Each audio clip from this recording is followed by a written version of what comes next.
Good evening and welcome once again to the Whiskey Cowboy Live. Tonight's date is October 13th, 2024. It is a Sunday. Sunday. It's a rainy Sunday. It wasn't too cool today, but it's been rainy. Wind wasn't bad, kind of breezy, not like yesterday. Yesterday was horrific. Laurel joins the show. She says, good evening. Sounds good and looks good. Thank you. Thank you.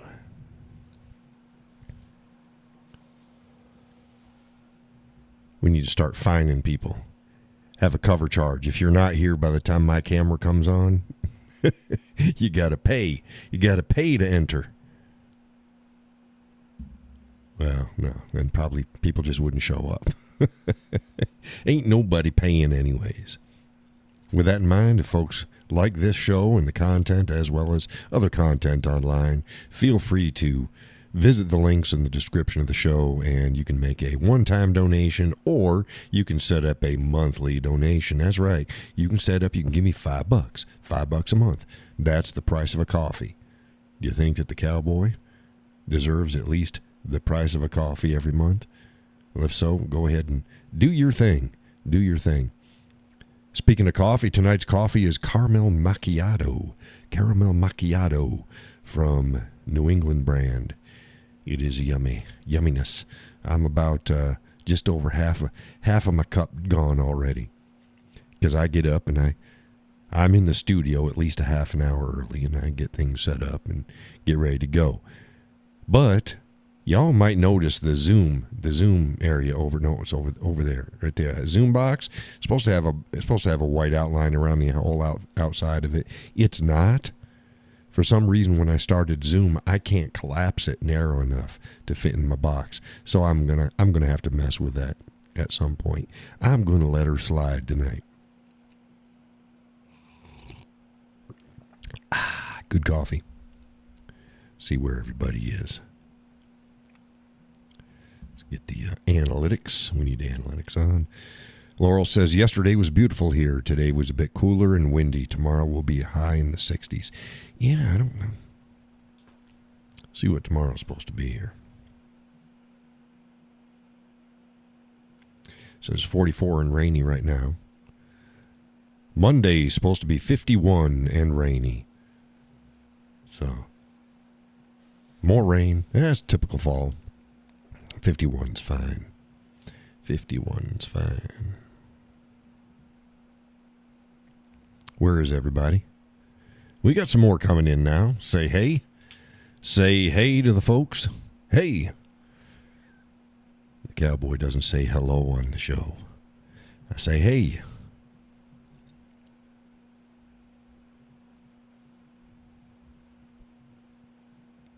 Wait for folks to zoom on in. Laurel says a couple of mornings are going to be in the 30s. Yeah, our nights have been dropping down into the 30s. We had, I think we had mid-30s the other evening. So yeah, we've been getting cold in the nighttime. We're a little bit north of you. But our days warm up halfway decent. Usually. Sometimes. Sometimes. It's fall. Hey! Was on the show the one, I think it was the last show. I was talking about my hands, especially my right hand, getting all arthritical. It's hurting. And somebody had asked, I don't know who it was. I think it was one of you gals asked if I had broke my finger. And I'd said, yeah, I'd get a bone chip. I've got a couple bone chips out of the knuckles from over the years. That's what happens when you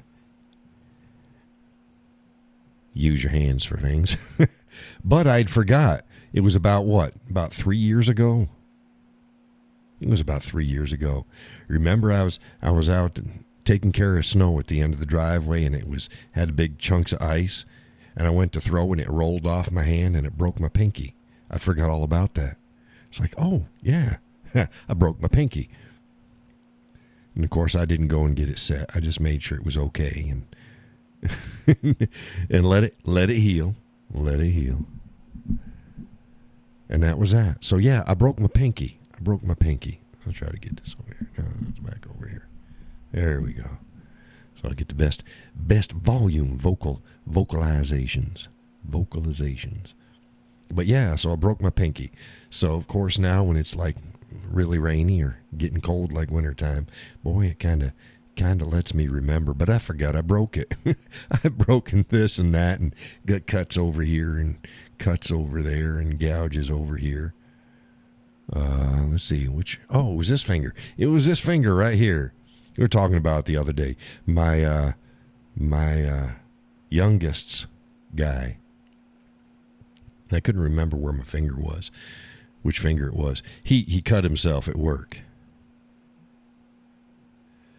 Laurel says, funny how that happens when we get older. Yeah, it lets us know. It's like, oh, we forgot where forgot where we got broken, but the weather lets us know. But yeah, he cut his finger open at work, so he needed another Band-Aid when he was here eating. And the missus has said, yeah, like, yeah, I ripped open. It was this finger right here. You can't see it very well. I may have to take a picture and show y'all. Got to zoom in. But I don't know what I was doing. I don't know if I was doing wood or if I was in the shop or if I was working on the car or something. I just cut the shit out of my finger. Right, just in the second part of the knuckle here, but on the flat side underneath. And I just ripped the shit out of it. It was like a Y cut. And skin was all flapping. And it was not very pretty. Now I forget exactly where I was. Maybe I was out. So that would make sense if I was out and about someplace. So I had some paper towel.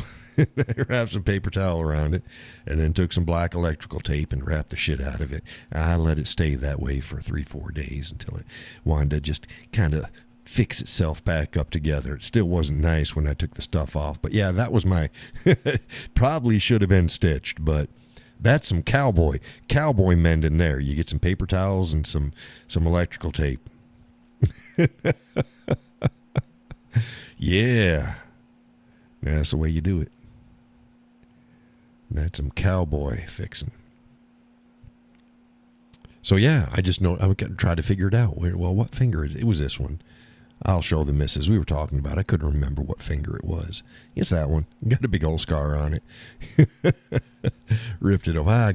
Y'all know my scar on my left hand. Well, I just ripped the hell out of that. Cut my whole hand open, right across the top. And it's nice. I got scars on my legs and my shins and my shoulders, and this shoulder got a big old chunk taken out. And it's the way it is. It's what happens. Wayne says, just slice my thumb earlier trying to dice onions. Yeah, see, take care of it. You got some paper towels and electrical tape. Welcome to the show, Wayne. Welcome to the show. Yeah, you do what you can do. Do what you do. Just get that all tied up. Yeah, I got to fix the chicken. Yeah, the duct tape. Yeah, well, that's what I'm thinking. It was probably with the car because I don't keep duct tape in the car, but I got electrical tape, so it was probably out with the car. Paper towel and a Band-Aid. Yeah, see, that works too. Yeah, windstorm just blew the shit out of my tarps. Got a gray one on the front of the chicken coop and the run, and I got a white one over the back, and the white one goes ground to ground. The other one's just over the rooftop area.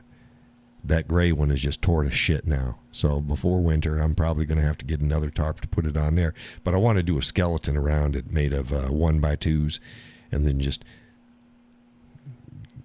staple it, the crap from underneath, and then secure it to the actual run itself. Prevent that wind from doing it. Man, it was like, holy crap, I went out there and I had to put in new stakes. And it's like, oh, somebody bench. Wayne says when I was in the Army, it was MRE toilet paper and 100-mile-an-hour tape. Yeah, 100-mile-an-hour tape. It's military duct tape. For folks that are not familiar with that. You use that for everything. Yep. 100-mile-an-hour tape. Because it'll be strong even up to 100 miles an hour. I say I think they're underrating it. I think that it's better than 100. Yeah, 550 cord, paracord, 550 cord. Yep, always keep some of that. Get some 100-mile-an-hour tape, 550 cord. Well, hell, and then everything else you make do. Because even if you have toilet paper, fine. If not, you just scrap a something, some cloth or something. Yeah. So don't be without a knife, a lighter, 550 cord, 100-mile-an-hour tape. You're doing pretty good. Pretty good. You can handle most of what life's going to throw at you. To include a sucking chest wound. Yeah, well, really, you use the MRE. You can use the MRE package and put that on first, and just get a good seal, and then go to town. Oh, enough of this talk. We don't need to talk about sucking chest wounds. Yeah, I grew up in a time, again, I was dirt poor, and unless shit was falling off, you didn't go to the doctor. And then if it is falling off, but you can kind of rig it together, then you still don't go to the doctor. It's just the way it is. I went over to Vermont on Saturday morning. Saw the house is doing good. Freaking bucked up enough wood to put in the back of Zippy, bring it over here to the Franken Zebo, and that was doing good. It's bombs from heaven time out there in the Northeast. The nuts are falling from the trees. My goodness. Hitting the roof of the house over there. Pow, pow. Driving down the road. Man almighty, the number of times we had some sort of either they're probably acorns or something like that, but man, they've fallen from the trees. It might be acorns, it might be other nuts coming down, hitting the damn roof of the car when you're driving down the road. It'll scare the living bejesus out of you. Holy cow. What the hell's that? Another freaking nut from the trees. Trees are throwing the nuts at us. That's not right. It's not polite. It's not polite, but they're everywhere. 'Tis that time of year. Posted up a picture. Not a picture. I did post up a picture, too, yesterday of me drinking. But had the fire. Had the fire and the damn... Here we go. We'll see if we can... There we go. There's the fire. There's the fire in the pit. Inside the Franken Zebo. Gets toasty. Toasty. Darn near smokeless. Darn near smokeless. This is not a, I think it's called a Eastern Oak or something like that. It's not a solo. These actually are cheaper than a solo, and they're not quite round. They're kind of oval. Square with the edges turned in. Get better reviews. People like it better. It's actually more efficient than the solo stoves are at darn near half to sometimes a third of the price. Laurel says, looks good. Oh, it's a wonderful thing. Just don't touch the outside. It's like, oh, surprised at how cool the outside gets. And I'm like, no, that can't be. And I just touched it with my knuckle a little bit one time. I think it was the first time we fired it up. It's like, oh, somebody beach. That is not cool. Whoever said that, they're probably sitting back laughing at people. It's like, no. It's like, there's no way the outside's going to be cool. And mine's black. You can't see in this picture because everything's black, but I didn't want the metal-looking ones, the aluminum-looking ones. Or they're steel, but I didn't want that, the brushed steel. I want black. Black is prettier. Black is prettier. Hey, Judy, welcome to the show. Let's go ahead and we've got some folks coming in. Let's take care of some of The get her out of the way issues. Get my bullet points running here. Okay. Whitmer's Dorito stunt. Y'all see that? Y'all see where she got in some other little gal and they're mocking the sacrament, and she's feeding her Doritos as if it's the little wafer biscuit thingies. Y'all see that? Well, she got a shit storm of pissed off people. That was nasty. It was nasty. Well, it was disrespectful. So she's having to walk it back. Oh, I apologize. And it's like, no. You know what? I'm really sick and tired of people and their freaking apologies. How about this? Stop doing stupid shit. She's a governor of a state, for crying out loud. Governor of a state. You should know, damn. You're a grown-ass adult. Don't be doing that shit. Well, the thing is they're so comfortable in their echo chambers that they can do and say whatever the fuck they want to, and they think they're going to get away with it. So don't come back later and apologize. How about not doing that shit? It's horse shit. I said horse shit, not horse shit. Sometimes the mic doesn't quite pick up all of my enunciations. I said horse shit, not horse shit. Could be horse shit, but it's not. I'm thinking it's horse shit. But, yeah, I've gone and listened to some of my shows in the past and go, what did I say? No, it doesn't sound like what I said. I didn't say that, and I didn't. It just did not pick it up. Did not pick it up. Okay, so that brings us to, remember the comfortability that the left has. Did y'all see that professor? He's now on, the last I knew he was on leave. They have slapped his hand. It was a liberal professor, and he's in front of his college audience, and he was saying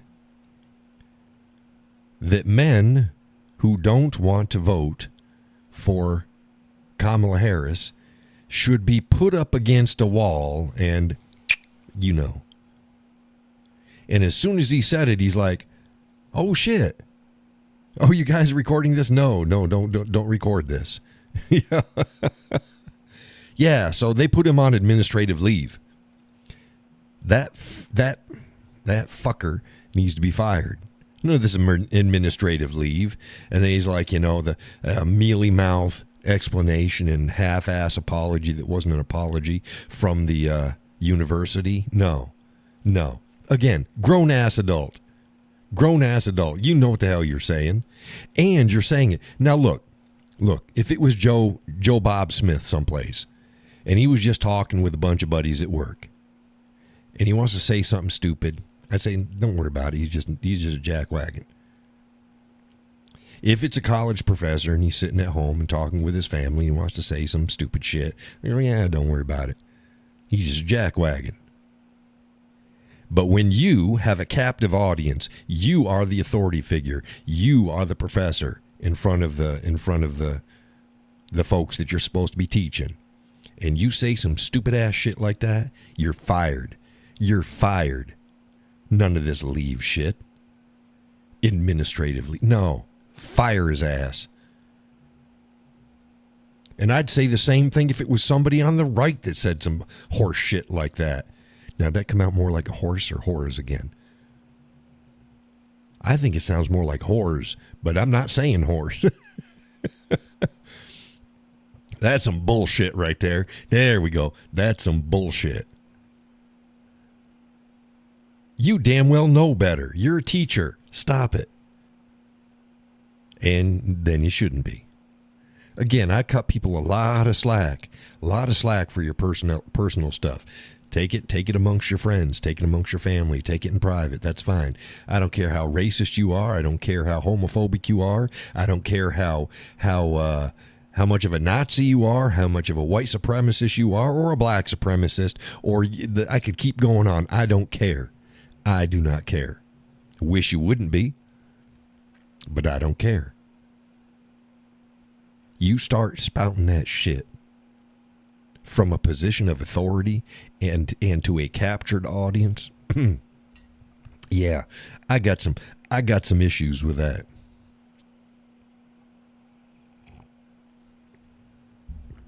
Did y'all see that one? Did y'all see that one?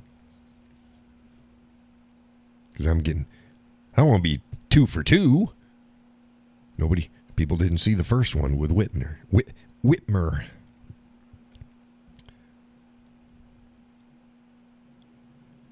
Okay, everybody's quiet. Say something.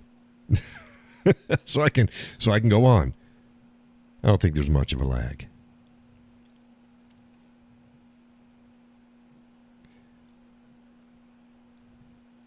Laura says, yes, I saw the stupid professor. Blah, blah, blah, blah, blah, blah. Yeah, what a jackwagon. Administrative leave. Fire his ass. Okay, now for point number 3. Point number 3. Somebody had sent me an article. They sent me an article. City of Tucson is set to rename Christopher Columbus Park. Now, I get a park there in Tucson.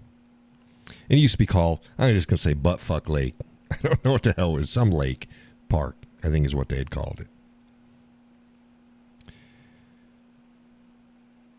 And I believe in the 70s, they renamed it to Christopher Columbus Park. So again, and we all know, parks routinely get different names. They're not set in stone. They routinely, especially if there's something that comes up or whatever, they might dedicate the park and change it to somebody else. That's fine. I don't care. I really don't care. Good on you. Do it. So they're naming it Horseradish Rodriguez. I don't know. It was some Hispanic name. I'm not going to dive back into the article. It's a Hispanic name. Some dude in the community. He did something. Some dude in the community did something. Horseradish Hernandez. Good on you. Good on you. You got a park named after you. Good job. Whatever you did. Good. What I have a problem with isn't the fact that they changed it from Christopher Columbus Park to Horseradish Hernandez. Again, I don't care. I care that they then said, this is a good move because there was so much pain and trauma to the community by having Christopher Columbus Park. What the hell are you talking about? That it was a constant problem with the community, that it was harming the community constantly. Wayne says, make a new park and name that park whatever. Don't change establishment. Well, it happens all the time. They do it with streets, too. I pick my battles. There's just so many parks and so many streets, so I don't care. I don't care that they change it. I care the rhetoric and bullshit around the change. And this is another case. Oh, Christopher Columbus Park causes harm to the community? The name, Christopher Columbus Park. Get the fuck out of here. Everybody was enjoying that park and nobody gave a shit except for like once a year maybe. You know, like Christopher Columbus Day. And then everybody said, oh, Indigenous Days. Make your own fucking holiday. How about this? We don't need a fucking Indigenous Day. You want to know why? Because there's indigenous freaking names to communities, states, and areas all over the country. It's not like people don't know that they were there. Iowa, Iowa is an Indian name. Iowa, for crying out loud. There's countless Indian names everywhere. Pennacook, New Hampshire. Boscawen. You can't travel through New England without hitting an Indian name. You can't travel through the Midwest without hitting an Indian name. It's not like people have forgotten history. You know what? Except they have forgotten history. They forgot what really happened in history. They forgot what happened long before white man got here. Judy says same with Oklahoma. Exactly. Texas, Arizona. You name it. There's Indian names everywhere. What people forget is they forget what the real history was. That's it. Oh, those poor Indian tribes. Oh, the last holdouts, the ones that everybody else hated because they were raping, murdering, and pillaging their neighbors for hundreds and hundreds and hundreds of years. Oh, and then we're all the same. They weren't all the same. They weren't all the same way as all European groups were the same. They're not. They're not. They weren't. They still aren't. It's not a monolith. Europeans. Well, there is no monolith of a European, same way there's no monolith of a Native American. They spoke different languages. They had different religions. There was some carryover and things of common, yes. But you couldn't travel across the country without a freaking interpreter, for crying out loud. If you spoke more than one native tongue, even as a Native American, you were something. It's like, stop it. Stop it. I had posted up a video, I think it was a year or two ago, about, they did a nice thing about the natives in the Great Lakes area and northeastern Americas, between Canada and the United States. And how there was nothing new when the white man came. The only thing that was new is then tribes were fighting each other to control access to the white men and their technology. Other than that, it was the same shit, different day. Nothing changed.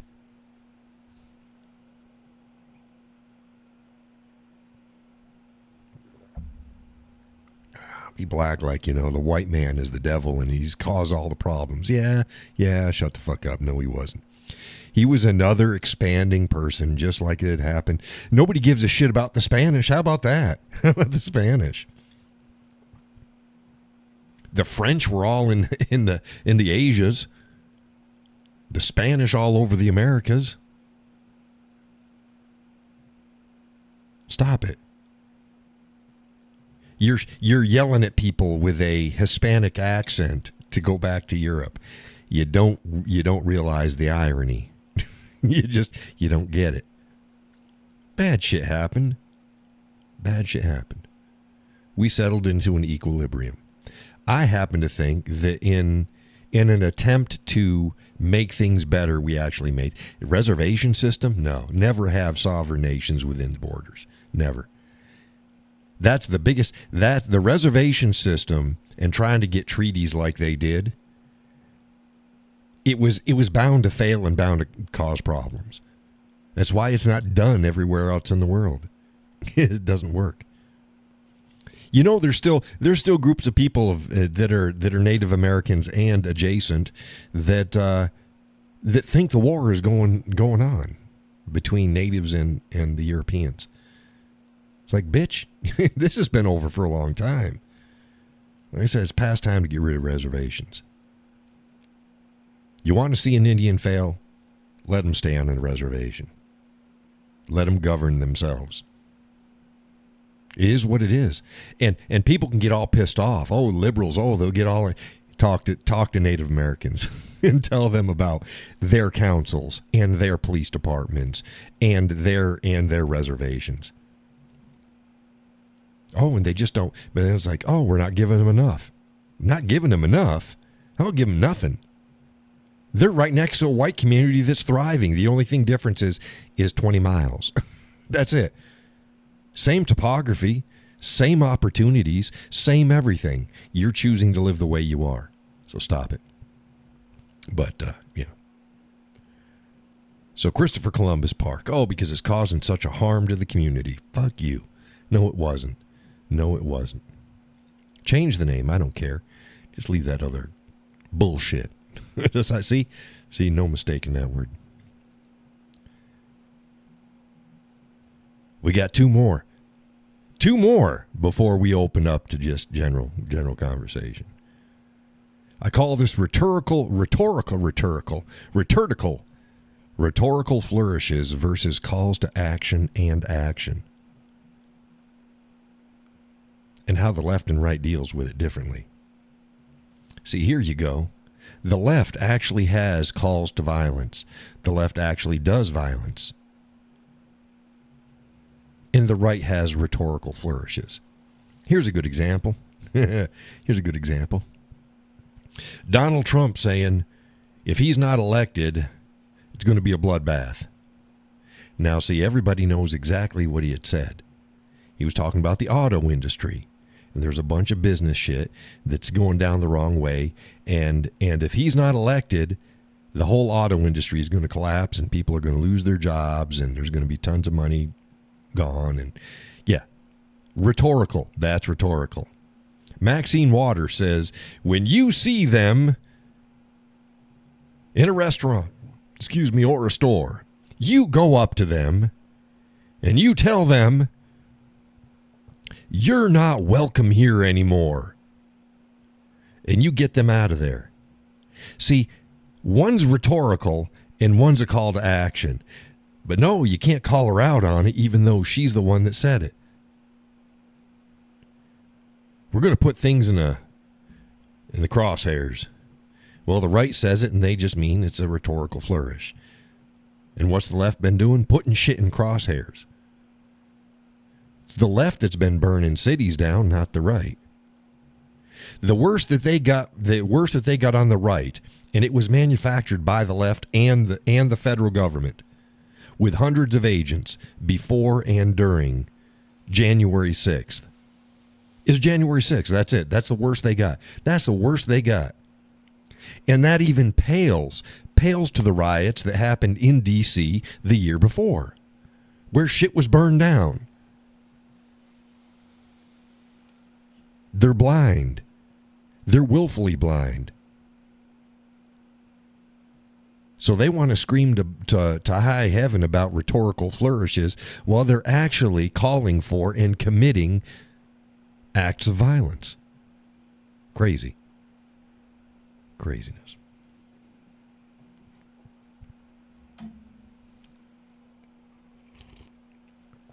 Ooh, that's hot. Ooh, that's hot. That brings us to our final topic. The possible attempted attack on Donald Trump. That happened the other day. California. And this jackwagon drives through a checkpoint, to a checkpoint or whatever. The details are still coming out. If you hear anything about this, disregard most of what you hear from folks because they're just running and they don't know shit. Wayne and I talked about this.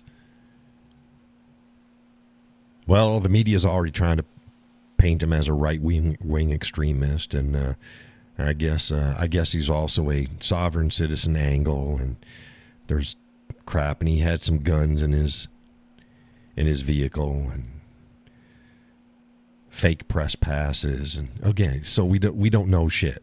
We don't know any. That's all we know. At this point, that's all we know. It just happened the other day. Yesterday, I believe. Yesterday. It's going to take days to get this shit sorted out. Everybody's going to run the news cycle. And they're just going to put something out. They're just going to try to do something. Talking heads are going to try to get people worked up. You don't know shit yet. So I say the Cowboy. The Cowboy's going to be late to the party most of the time. But he's going to be right. Because I don't make any speculations. I do not know. Nobody knows. They're still sorting this shit out. Let it sort out. But, as Wayne and I discussed on my page, sovereign citizens are not the far right. As he aptly said, they are kind of an offshoot, because there's the political spectrum's actually a circle. It's not a straight line. It's a circle. And on the back side of the circle, you have far right and far left. You can't see that. It's on the back side. Okay. Well, that's where sovereign citizens reside. They're both right and left. Fucked in the head. But they're not right, nor are they left. They've got weird proclivities. Wayne says exactly that's what I said, Wayne. I said that. I said he had it right. You had it right, Wayne. They're on the back side of the circle. Sovereign city. Yeah, if you want to go on YouTube, because you're on YouTube now, but go on YouTube some other time and just type in sovereign citizens and watch the hilarity. They've never won a case. They've never gotten out of a ticket. These assholes think that they're going to argue some arcane and obscure and well past statutes and or rulings that basically allows them, they're going to do whatever they want to. They don't have to follow any of the laws. And it's wrong. Here's another thing. I only need a license to operate on the roadways if I am engaging in business. And they cite an old case. Really old case. See? I don't need to, if I'm not engaging in business, I am just traveling. Well, no, the case that they actually reference is a case where a minister was going house to house and evangelizing, and they tried to ticket him for not having a business license. Because to do door-to-door sales in that location, you needed to have a license. You needed to be permitted to do door-to-door sales. Well, he wasn't. He was evangelizing. Well, it went to court, and the court said he's not conducting business. He is free to go door-to-door and evangelize. Now, the sovereign idiots, go and try to use that case to show, yeah, if I'm driving my vehicle down a road, I don't need to have it registered, and I don't need a driver's license. I don't need insurance. I don't even need to obey your speed limits because you do not have the authority. Boy, don't get me into the authority. Yeah. How do you like these pretty little silver cuffs that are going on you? And you can scream about authority all you want. Wayne says, or they claim their own interpretation of words and laws. Yeah, and they've got this word salad that they use. Man, sounds like a combination of Dyson and Harris talking. You go, what the fuck did you say? Oh, the Moorish. Oh my God! And how you get those people that I'm a. Yes, I'm a Moorish. Yeah, the black folks. Here's a hint. Here's a. Did you know that most Moors weren't black? That's the biggest lie. That's well. Besides that, blacks just they're responsible for everything. But yeah. Oh, the Moors, they were black. No, the Moors weren't fucking black. They were Arab. They had some blacks in them, and they even had regiments of what we would consider sub-Saharan Africans, but they weren't. They were just really dark skins, like the there's a, what the hell are they? They're blacks, but they're the Tuaregs and stuff like that. But yeah, but they were a minority amongst the Moors. Most Moors were Middle Eastern and Mediterranean. They weren't black. Yes, there was blacks that were part of the Moors, but the Moors weren't black. It's kind of like saying Americans are all black. Why? Because 13% of Americans are black. Well, okay, well, there you go. The Moors were black because a small fraction of the Moors were black. That's exactly how it works. Hey, Peggy. Says, hey there all. So yeah, no, the Moors were not black. But yeah, and then some are like, I'm a native chief. Bitch, you're African American and your folks came from Kenya. You're not a Native American chief. Stop it. These people are they're just whack jobs. But yeah, go ahead and type in sovereign citizen into YouTube and have fun. That's a rabbit hole. That's an interesting one to go down. Liawatha, says Wayne. Liawatha. So yeah, I think I covered all my bullet points this time. I had more. 1, 2, 3, 4, 5. I had 5 of them, and we did offshoots into the Moors. Yeah, the Moors weren't black. There were black Moors, but the Moors were not black. Stop it. I've even pointed out, look at Native Americans now versus go back and look at pictures taken in the 1800s. Nothing alike. Most of them don't look anything like. All the ones that you see are the purdy Native Americans now. Well, they got enough white in them. They don't look like. Again, you go and look at it like, holy crap. They look like a cross between Far East Asians, Aborigines, and Africans. Really dark skin. I mean, they don't look like what we normally see as Indians now. And that's fine. That's fine. But it is what it is. We need to get rid of this shit. I said it's all. Get rid of this. Get rid of the distinct. We're so mixed in the United States, especially if your family's been here. My family entered the United States originally way back. It was some of the first people into this country. They weren't latecomers in the 1800s and the early 1900s, and no, they were there. They were some of the first people.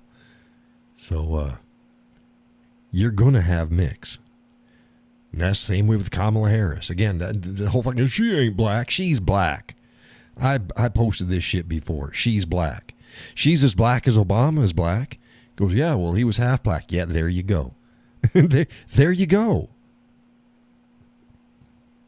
Her mother was a dark-skinned Indian from India. Dot, not feather. Her father was a Afro-Jamaican. I remember I put that up there. Afro-Jamaican. People are like, what the hell's an Afro-Jamaican?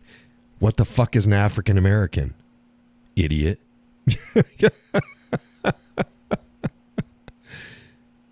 Yeah, you think that the Jamaicans, the actual Jamaicans, people from Jamaica look like they came from Kenya? Bless your heart. Bless your heart. No, they were slaves imported into Jamaica. Afro-Jamaican. And some people are like, oh, well, her grandmother was Irish. Her fucking grandmother wasn't Irish. Stop it. Her great-great-great-great-great-great-great-great-great-grandfather was Irish, and he owned slaves. And then after he screwed a slave, the offspring had sex with another slave, which had sex with another slave, which then is, after slavery was abolished, was an Afro-Jamaican, and so on and so forth. They were black. Like I made the meme. Do I look fucking Irish to you? And I showed a picture of her father. If he was walking down the street, yeah, it's a fine Irishman he was.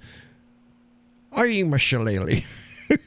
No, he's black. Wayne says, hey, Elon Musk is African-American. He is. He is. So is, isn't Charlize Theron? Isn't she African-American as well? But y'all know what I mean.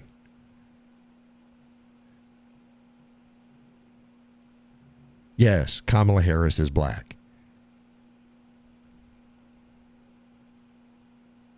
We need to stop even arguing that. Just, she's black. Wayne says South African. That's right. Well, there's some other white people other than South African, but yeah, that was the British and Dutch. Is it Dutch? I think it was Dutch. They speak Dutch. The Boers. That's right, the Boers. That's an interesting thing. Look into the Boers and the Boer Wars. Interesting. But, yeah. She's black. Now, all growing up, she distanced herself from her black heritage. And her mother raised them. And she claimed I was Indian. She's Indian, her Indian heritage. I get it. Until, of course, she wanted to go to the historic all-black college, and then she's suddenly black. But it's fair enough. She can claim it. She's black.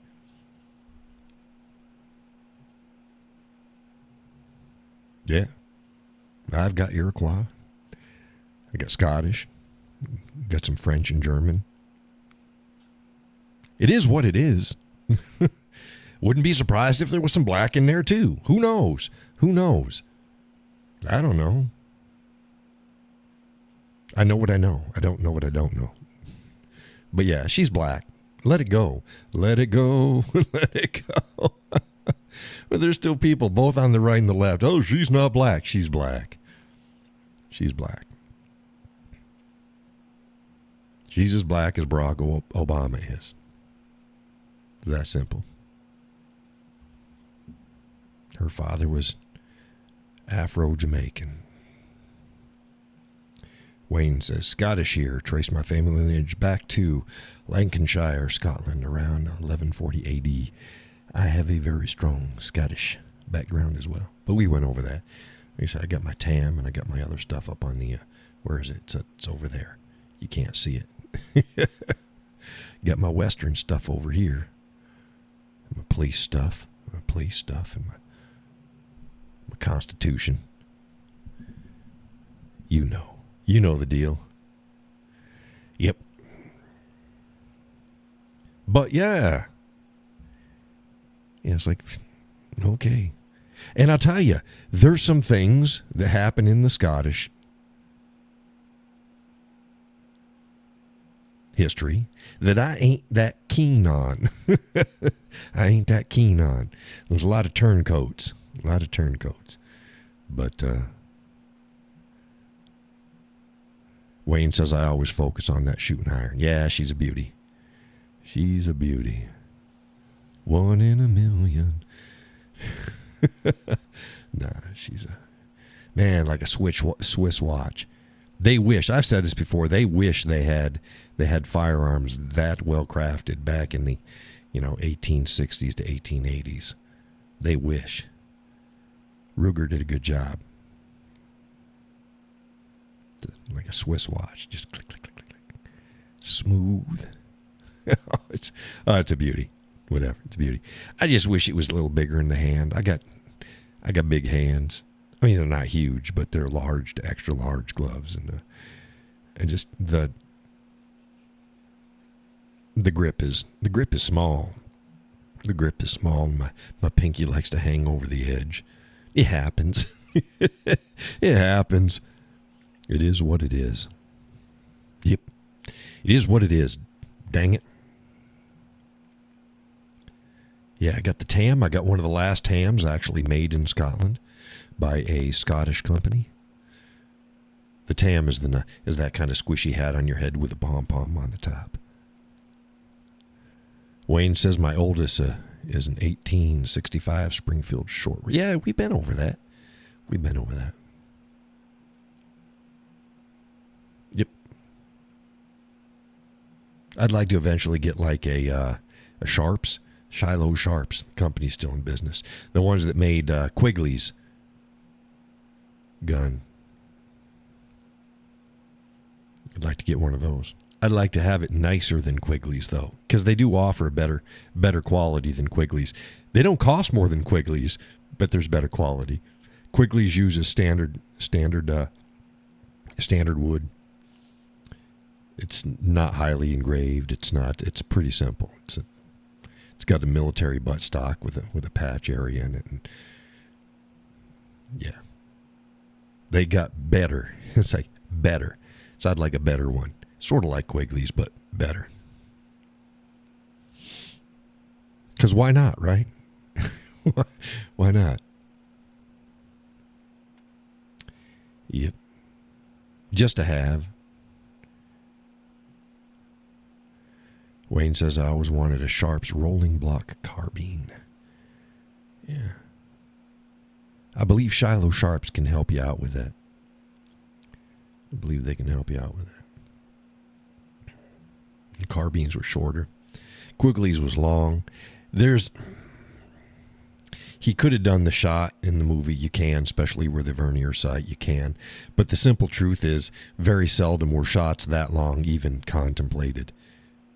When they were hunting with those rifles, they're a hell of a lot closer. You don't want a shot that long.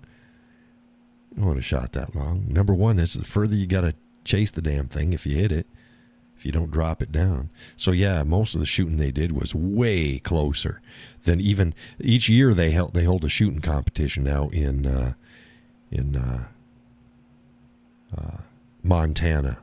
What's it called? Big Timber. Big Timber is where it's located. Big Timber, Montana. It's between Billings and Bozeman. It's somewhere close to middle between there. Billings in the east and Bozeman in the west. Big Timber, Montana. Shiloh Sharps. Yeah, and they hold a competition there every year, and they get out there and they shoot it and they have a good time.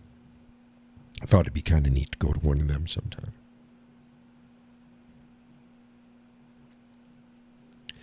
Shiloh Sharps was up for sale. I think it was for sale for just over $10 million, I think is what they were asking. It's not on the market now from what I understand, but it used to be on the market a few years ago. You could buy it, tooling and everything. They're the only Sharps rifle that actually can interchange parts with the original Sharps rifles. The other ones have proprietary. Theirs is the only one. And they make their own barrels, too. They do everything. Now it's argued there's another Sharps company, and they're rivals. They're both in Big Timber. And they make them, too, but they outsource their barrels. Now it's argued that their outsourced barrels are better. I don't know as it's that big of a deal. I think it's kind of neat to have a company be able to make everything, and they do. They make all their parts. Shiloh Sharps. I guess they ran behind production for a while. Well, it happens. And there's no inventory. It's all custom order now. They've got nothing in stock. Nothing. How do I know? I looked them up the other day. I looked them up. But neat company. But yeah, they did the Sharps rifle that Quigley used. And I've spoken about this before. There's two of them. There's actually two of them. There's the real one, the firing one, and then there's the prop one. You know, when he's swinging his rifle around and he butts people with it and stuff like that, and he's holding it and he's moving. That's fake. It's a fraction of the weight of the firing Sharps rifle. It's basically it's all trimmed down. There's no weight to it at all. And Sullick is a big guy. But he's like, no.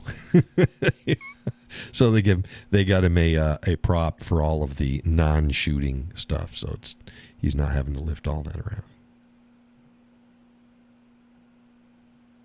That's like I see like on movies and stuff, the 50 cals, the Ma Deuces. And it's like, man, you have no idea how heavy those buggers are. The barrel alone is a heft, and then the body. Oh yeah, it's a crew serve weapon. Wayne says, changing the subject back to current events, did anyone see SpaceX stick the grab on the booster, return to the chopsticks? Return with the chopsticks? No, I didn't see that. No. Didn't see it. Didn't see it.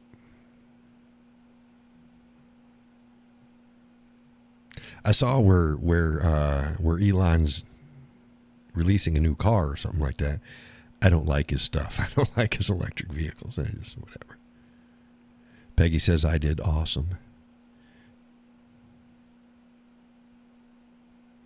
Yeah, I didn't see that. We'll see if we can. It was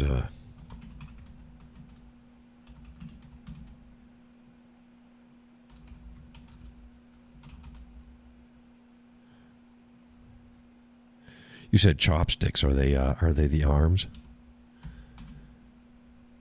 Let's see here. SpaceX complete first landing after rocket booster caught by mechanical arms. Oh, is that the one you were talking about? Let's see if we can get this on the internet. Oh, on the top of the tower? Yeah, let's look at this. Let's see if we can get this here.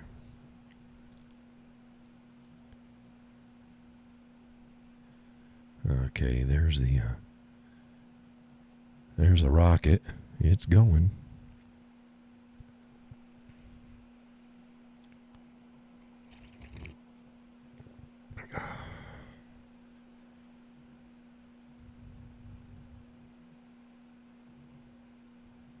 Okay, there goes the booster. Okay, that must be the booster dropping away.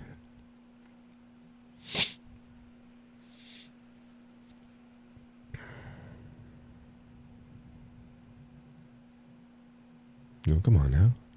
What do we got going on here? Oh, there's the booster. It's fallen. It's fallen.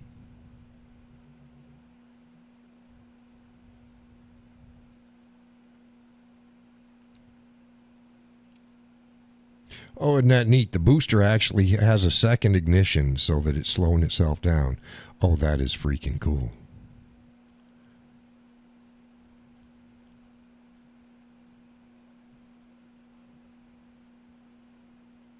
Oh, that just nestles right in.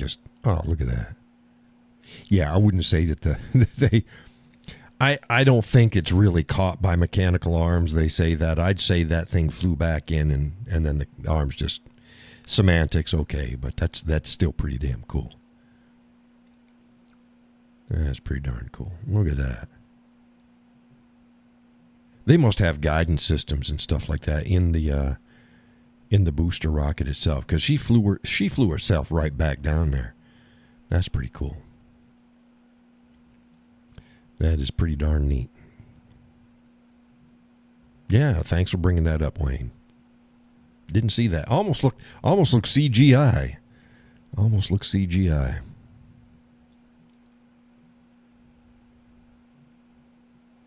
Didn't look real. Yeah, the stuff they can do. The stuff they can do.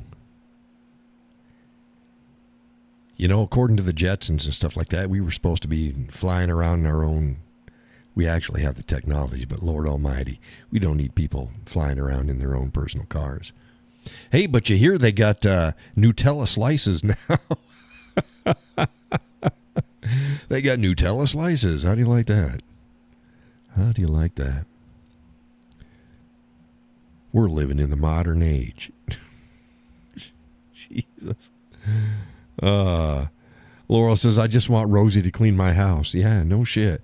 Well, yeah, Roomba's okay, but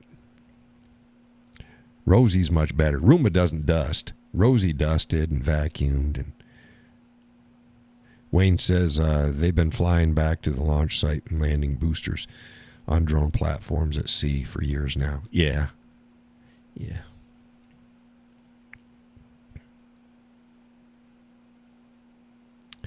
Yipper skipper.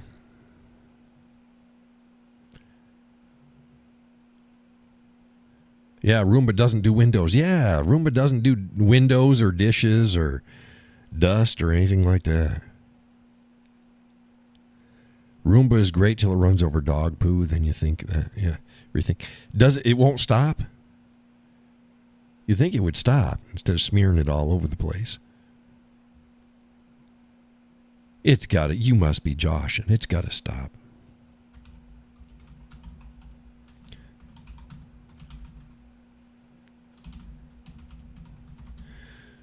Does Roomba stop when it hits shit? There we go. Somebody asked that. What happens when a Roomba hits dog poop?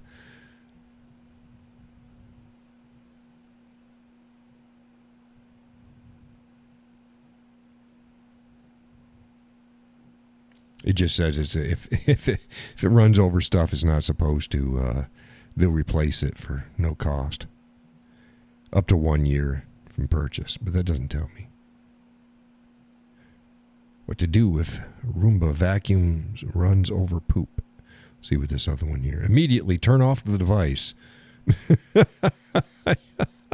Yeah, so no, it keeps going. It must keep going because everything says you turn that off. Laurel says they're allegedly getting better. I'd imagine. I don't know what you typed there, but your message was redacted. The ghosts of YouTube have redacted your engine. Your engine. Your engine. No, your words. Your engine. Start your engine, folks. Start your engine. Hey, we've had a shit ton of new folks along for the ride. We've got right now. Autocorrect gotcha? Yeah. We got 9,394. We're coming up on 9,400 followers. Of course, that sounds, oh, that's great. Yeah, some cowboy humor dude. He's supposedly an author and an artist. And I went to his page. He has like 300 and something thousand followers. All he does is repost funny memes. That's it. That's all he does. And he's got 300, almost 400,000 followers. I'm not going to call his name out, but it begins with Cowboy. Well, I guess, and somebody's like, oh, it's so great, just so positive stuff. Yeah, you can get a bunch of people following if all you do is post funny stuff and you don't deal with any issues in life. It's like, and I'm fighting for every follower that I can get. So that's since Sunday. That's almost 1,200 people since last Sunday morning. So you'll notice that the flavor of my page has changed a little bit. Not really my posting, but the comments, because we're getting a lot of the new folks and they're commenting. And some of them are a little bit on the bless them, but they're a little different. I tried to warn people about that. Yeah, not everybody on our side is quite like. So you folks have been following for a good amount of time. I thank you for. I thank you for setting the example. Setting the example for the new folks. Laurel says, I like information. Yeah. Excuse me, my page is different. Had one feller, I'd posted up my don't become the monster, but kill it nonetheless. I thought it was apt to post it again. And he's like, that's true, but blah, blah, blah, blah. And he says, basically, Americans think that this is just applying to them, but it's like, no, no, trust me. All these issues, I've talked about the issues of the modern left and how the West is collapsing and all the various issues. I've discussed all that, but I said not every single article that I put up there can cover 100% of any given matter. Sometimes you have to deal with the local. Well, this was about our country. I talked about EU. I talked about South and Central America. I talked about communism and socialism creeping in, the delusion of delusions. Delusions. It's not delusions. It's the diluting of American values. Gus says, I'm only here to give you crap. Hey, Gus. He couldn't stand it anymore. He's in there's like, fuck, he hasn't even said anything about me yet. Damn it. He hasn't said a damn word about it. Well, there you are, Gus. Welcome to the show. My head itches. See, my head. I got a head. I do have a head. It's a bald head. There you go. It's a solar panel for a love-making machine. Oh, goodness gracious.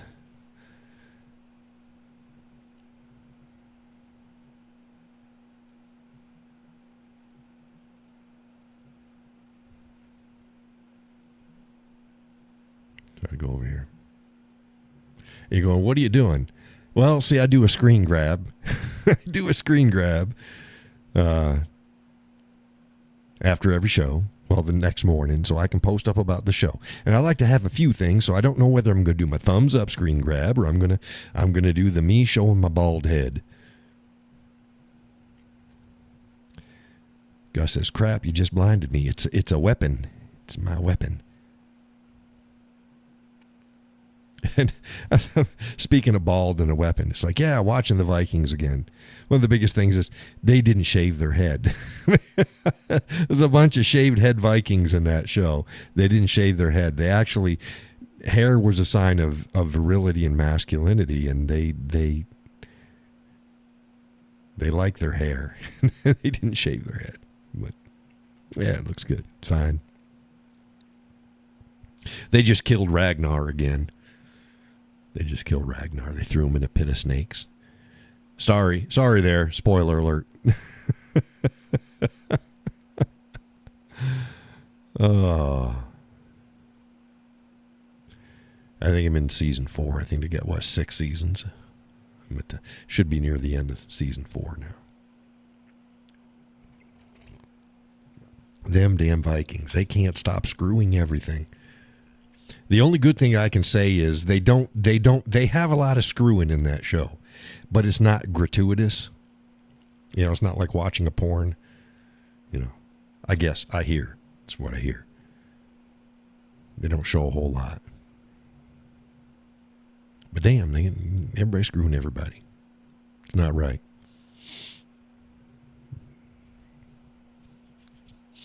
Nose itches.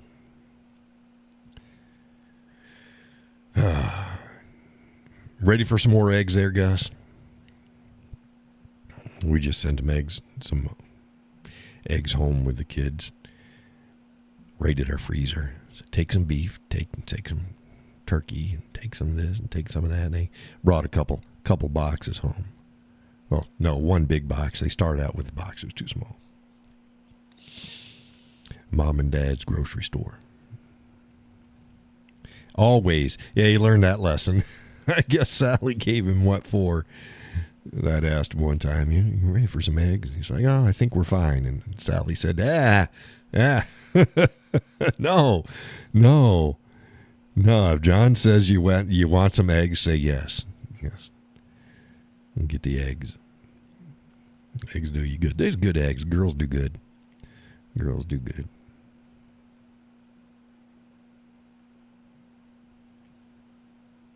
So what else? What else we got going on here?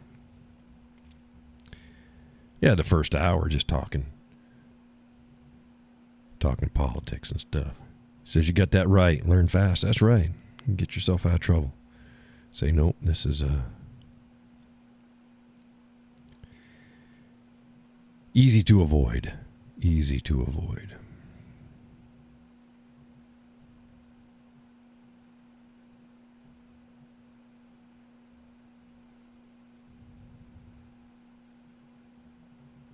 What's going on here? Checking the stuff here.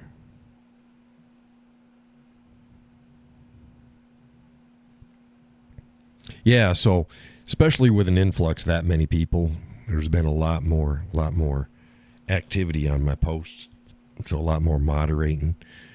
I upset a guy the other day because he didn't like the fact that I actually moderate my post, my content. Oh, you're censoring people, and he is like, what he was saying that I was censoring isn't even what I censored. Whatever. Yeah. Judy says, I learned how to make labels tonight. My grandson is pretty talented. Oh, you got a label maker?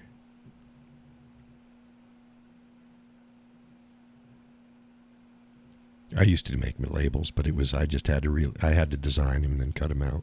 They got label making machines and they pre-done stuff, and that's pretty cool stuff. So what'd you use? What'd you use to make your labels? There, Judy. They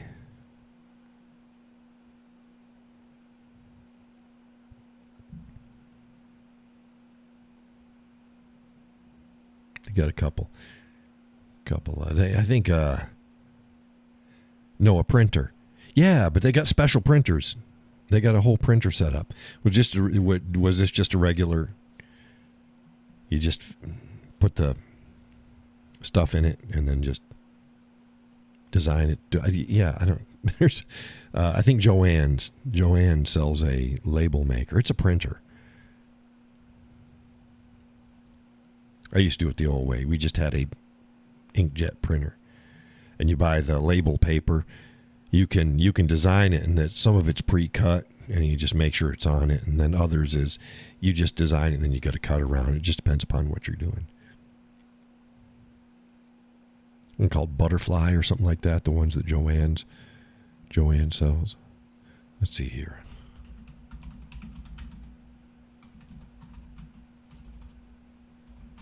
Label maker at Joann's. I got Dino label. Yeah, these other labels. What the hell? That's not right. That's not right. They got a special name for it. A lot of people use them for scrapbooking. This particular other kind.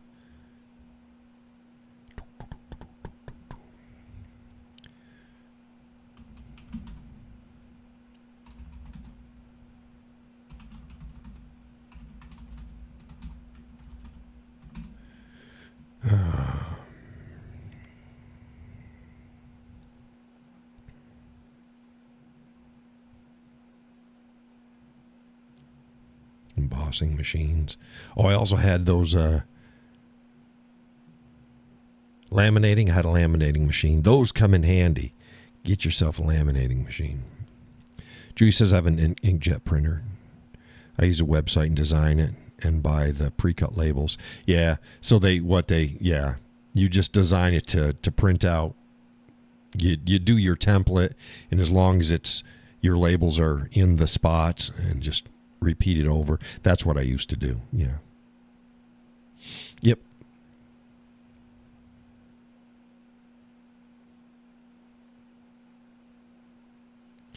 Yeah, circuit die cutting machines. Joann's craft scrapbooking. What the hell's that? That's not the same one. It's not the same one I was thinking of. They got a...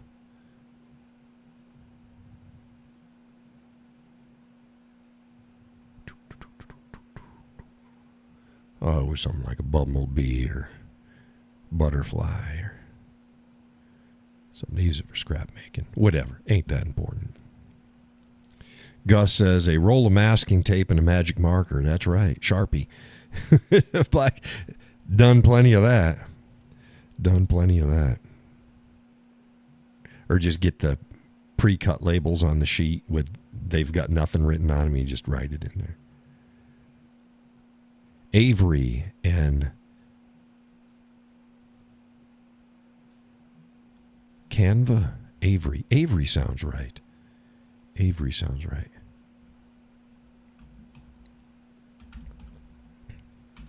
Avery. The official site. Office supplies, labels. Avery. Oh yeah, Avery's. Yeah, Avery. Yeah, Avery's the ones that make the stickers. The stickers. There we go. Labels, limited use. Labels, yeah. Yeah. You can get them anywhere. You can get them at Joann's or Staples or blank labels. Yeah. That works.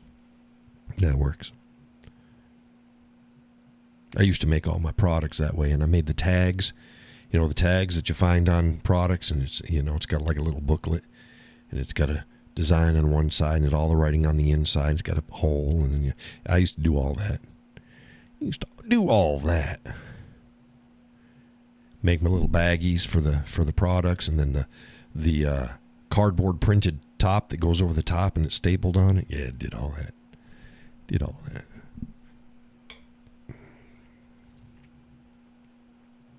Yep. It's a lot of fun. It is. And you get done, you're like, hey, I did all this, and I didn't have to pay somebody else to do it. Peggy says, I enjoyed seeing Vance argue with Radat, whoever that is, about the Venezuelan gangs in Colorado on ABC. Yeah, I didn't see that. I try to apologize. I'm going to tell people there's a lot of stuff I'm just not interested in anymore. It's noise.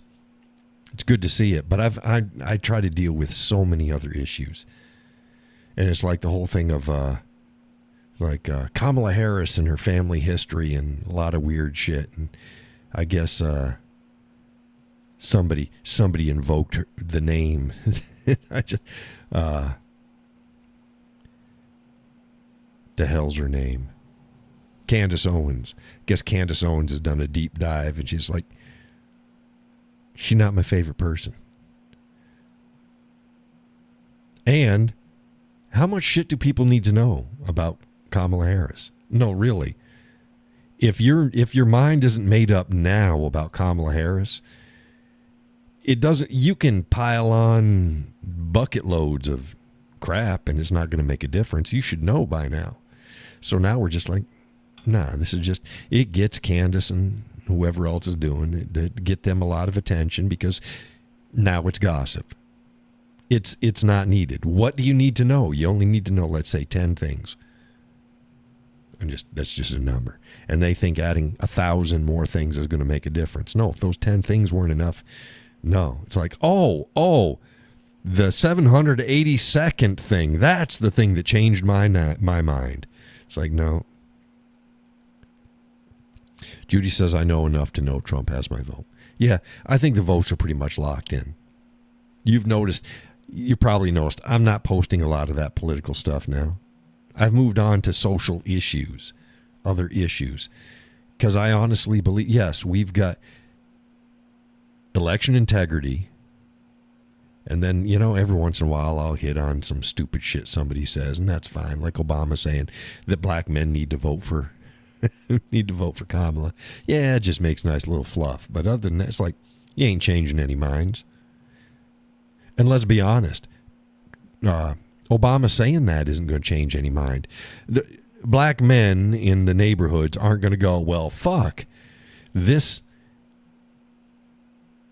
educated, uppity brother of mine who grew up in a white house his entire life, who has been the cream of the crop and hoisted upon high and carried throughout his entire, political career. Yeah, he's telling me that I ain't black. I'd be surprised if Obama could actually make a 2-point shot. Not that basketball is inherently black, because it was made by white dudes, and hell, Larry Bird did okay, and he was from French Lick.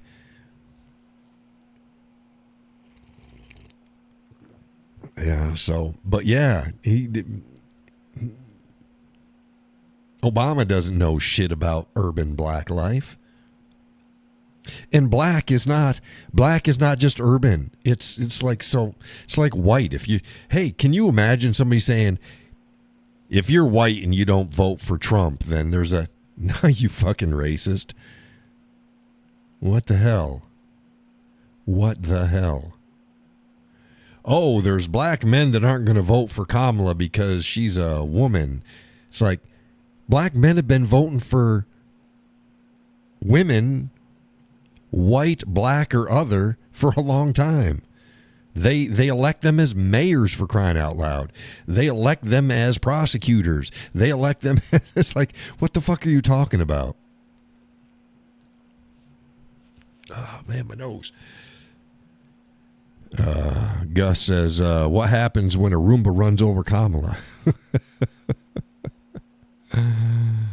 Talk about riots. Yeah. I'm just tired of it all. They ain't changing voice. They're not changing votes. Oh shit! Obama said that it's basically, he was the more eloquent version of Biden saying, if you don't vote for me, you ain't black. Yeah, you ain't black if you don't vote for an old white guy. And you ain't black if you don't vote for Kamala Harris? How the hell does that work? Yeah, stupid. Just doesn't make any sense. And they're not changing any minds. Oh, shit. No, sorry. I was wrong. Sorry about that. You go back to my roots. Oh, your roots, you go back enough. You're Republicans. It's crazy. They just keep spouting that crap. Just spouting it.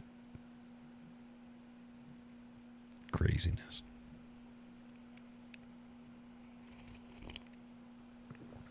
Oh. What you gonna do? So I've been trying to focus on other issues and trying to get base issues, human issues, society issues, bring them up. Because you're not going to change the nation by dealing with an event. You need to change the issues of why that event happened, the mentality behind it all. Oh, my knuckles.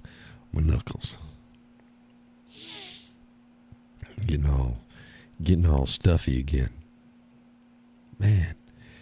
First hour went by pretty good. The last 20 minutes have been dragging. They've been dragging.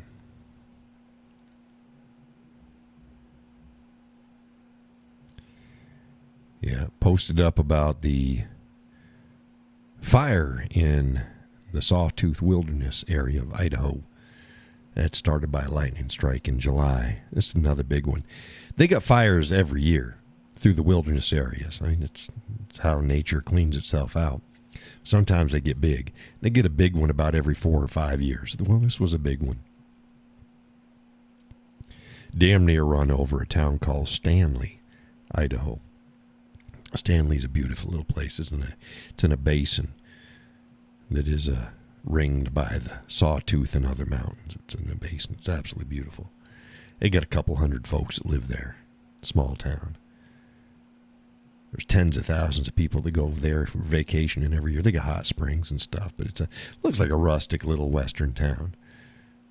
Beautiful, beautiful location. Like, well, what brought you? Yeah, I was looking at ranches again. But I probably won't. Probably when I retire, I'll build my own ranch here. Go out and visit the West. I'm a logistics kind of guy. Y'all know that. It's like John's about logistics. So I weigh every angle. And, yeah. And I like driving the twisties. I tell you, there's nothing like driving the roads in New England, upper New England. Get the back roads. Avoid the main roads. Get on the back roads and drive the twisties. It's fun. It's beautiful. This fall was good. Good colors. Some areas weren't as colorful as others, but a lot more colors this year. Notice that, Gus? We had better colors this year than we had in the last couple of years. The last couple of years, it was crappy, dull colors, and it just like, pew, gone. We've had about 2 weeks of decent leaves and good colors. Good colors. That's the way it always used to be. And last couple of years, it sucked. This year, it was good. And I hadn't taken... The only fall picture I took was the leaves out by my kindling splitting log. I got a splitting log. It stands up on... It's not a splitting log. It's a chopping log. It's a log, and I stand up, and it's about just shy of waist high so that I can take my kindling, and I can just chop it like that. So, yeah, it's my kindling log. So the leaves that I took by the kindling log is the only fall picture I've taken this year. Now I've gone out before and I've taken a crap ton of pictures. I got some nice pictures. I might try to find some of my old pictures, but I got no new ones. Didn't get a lot of photography done this year. I said, hey, I'm going to do some photography. It was a shitty year again. Just never got out. Got a nice camera. Got nice lenses. Got a dedicated movie camera. Right there. How you doing? My nice Sony. Used a little bit. And my GoPros. Use them a little bit. Gus says, I really didn't see a lot of the bright red ones, but it looks pretty good. Yeah, some of the reds are there. Not as blazy as it was, but we began seeing more orange. Oranges and yellows were a little bit brighter this year. Some years, oh my goodness. Go back about 5 years or so, just bright, fiery oranges and reds and yellows. And then we got just brown crap for at least 2 years running. So this year is starting to get better. Them nuts falling from the trees. Holy cow. Wow. Pow! Like going through a war zone. Not quite, but it'll wake you up. It'll wake you up.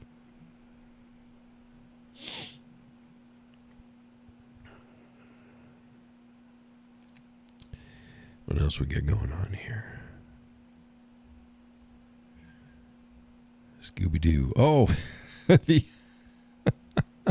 the picture from Mercedes Marketing, a picture of video commercial from Mercedes Marketing. My youngest sent it to both me and the missus. Sent us both a copy of it. It's on Instagram. Funny. It's let's see if we can pull it up. It's funny. Now here we go.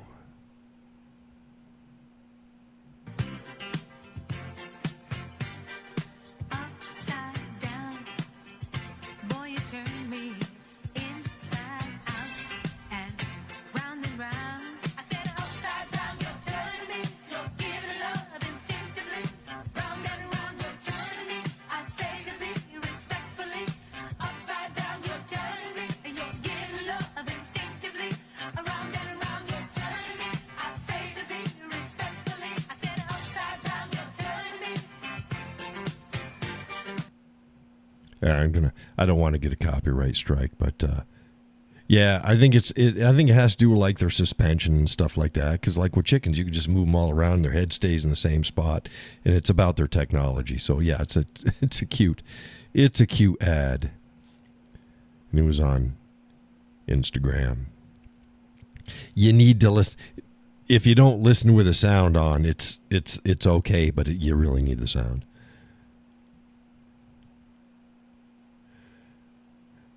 Gus says the oaks around my house have very few this year. I'm shocked. Yeah, every place else has been dropping like crazy. Oh my goodness. Peggy says cute. Yeah, it's a cute commercial. Cute commercial. Here you go. Here's a chicken. Here's a bit of chicken help here. You pick up a chicken and it wants to fly away. A lot of times you come in from the top. What am I still doing now? Let me go. Get back on my camera. There we go. People come in from the top, and that's the best way. You come in and then you pin their wings and you pick them up. Well, a lot of times they'll still squabble and scramble and stuff. If you take a chicken and you got it in your hands and turn it sideways, and just turn it sideways, and you take your hand off. It'll set in your hand like this, and they won't move. They won't move. You just set it in your hand, just like that. There we go. I might use that for a screen grab too. But yeah, because what they do is they know when they can't fly. And if they're sideways, they can't fly. So yeah, it's kind of like a shark. You turn them over upside down, they go to sleep. Well, the chickens the same. You pick it up and you turn it, just move them on their side. You just pick them up. And they'll stop. They won't fuss anymore. Pretty cool, huh? Chicken smarts. Give them something to do. They like scratch. They like toys. They like to mess with things. If they get antsy, they get bored, and they get unhappy, and they get more squabbling. Keep them active. Radioactive. It's a chicken in a microwave. Radioactive.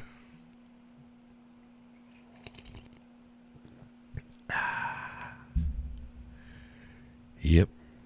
Chickens. What else we got going on here?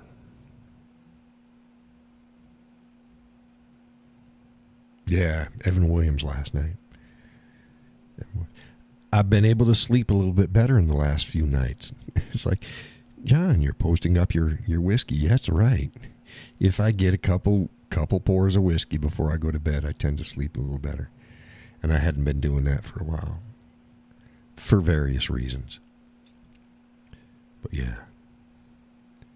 Evan Williams bottled in bond. It's about $18 a bottle. You can't get much better deal than that. Now,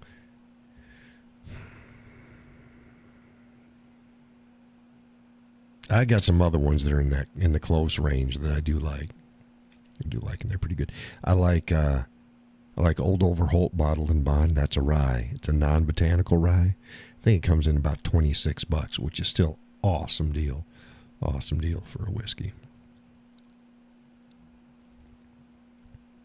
You don't have to break the bank to get good pours. Damn you autocorrect. You can krill my ass, Mothra father. That night, I swear, everything that I posted, because I type fast. This is what it is. I type fast, and I type faster than what my laptop is going to keep up with, because it's an old laptop for modern standards. And then Facebook is slow in their processing, so I type away, and it just wants to autocorrect half of what I do, and I don't catch it because the word's not really wrong. It's just the word's wrong. It's just not misspelled. It's like, what the fuck? It was every post. It was like, damn. Excuse me. So, yeah. Damn you, autocorrect. You can krill my ass, Mothra father. Oh, goodness. I hate that. Hate it. Hate it. Oh, there's the other one. There's the Old Forester. Let me get the internet right here. There's the Old Forester. With the fire. Oh, yeah. That was Friday night, I think. Friday night. In the Frankenzebo. Old Forester 100. It used to be Old Forester. They had I think it was bottled in bond, and they don't do that anymore. It was still 100 proof. So yeah, Old Forester 100 proof is about right for whiskey. That's where it'll start to burn. If you flick it into a fire, it'll go off. How they used to do the proof is they'd mix the whiskey, they'd mix the alcohol with gunpowder, and then if they could burn it and it went off, then it was 100 proof or more. It was proof of its potency. That's where it comes from. Yep. My goodness, I made a post the other day, 2 days ago. Said it's fine and well to give credit to folks who are simply doing the best they can with the hand that had been dealt. But it's another disregard that for most people, that hand wasn't dealt them at all. It was picked. They picked the cards themselves. I was trying to make a broader point. And no, and then, you know, all the same way as I posted about mothers and single mothers and stuff like that. Everybody's got to internalize it. Look, I already laid it out. Look, if under no fault of your own, you're a single parent and you're doing the best you can, fine. Good on you. If life has dealt you a rough hand and you're doing the best you can, fine. But the vast majority of single parents out there, they chose the hand that they got. The vast majority of problems people have dealt with problems their entire from Adam and Eve. I'm not gonna say, oh, let's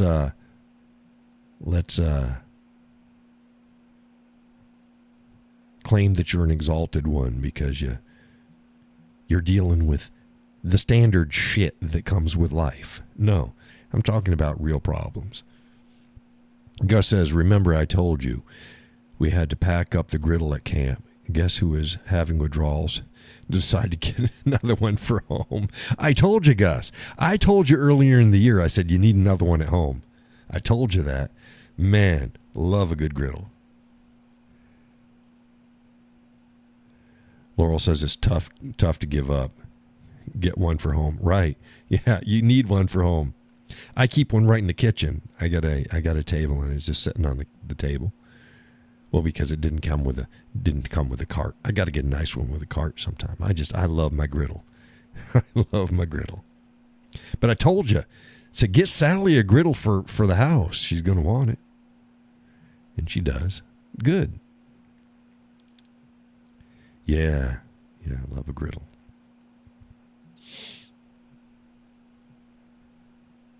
Well, you can do a lot of the same stuff with a cast iron pan on your stove, but I like the cooking area. You do a whole meal on that griddle. Everything. Breakfasts are great. You bacon and sausage over here, and then use the fat that's come out of it, and do your eggs and your pancakes or whatever else you need. Gus says I tried. Yeah, it's a good investment. Yeah.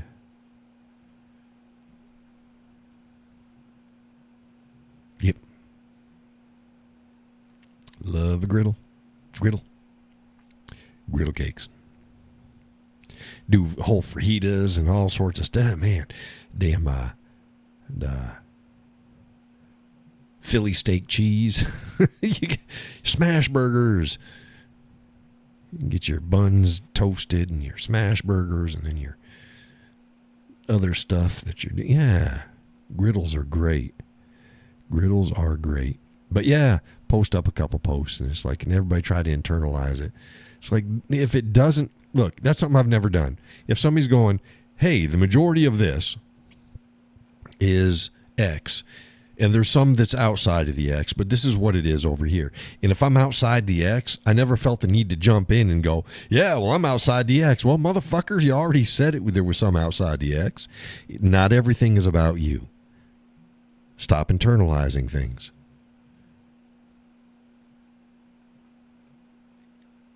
Vast majority of people deal their own hands. They pick the cards, and then they wonder why life goes to shit.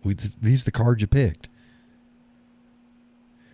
Gus says tomorrow's trip to Concord. Yeah.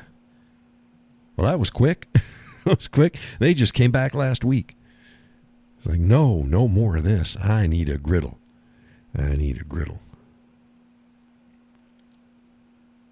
You going to Sam's Club, or you going to Home Depot, or where are you going for your griddle? Now, the Blackstones are really good. They really are. And you can get them locally. They're fine. But the off-brands are good, too. I got an off-brand. I think I got a Members Mark griddle. Costs about half the price of a Blackstone. It works great. Like I said before that, I had a griddle insert that I put on my gas grill. You put that on there. That's okay. It works in a pinch. The problem is if you don't keep the heat temperature right, or you heat it up too fast on one side, they start to warp. They'll settle back down when the. But you said Lowe's, yeah, Lowe's. Going down by it's down by Hannaford, right? Hannaford and Shaw's down the base of the hill.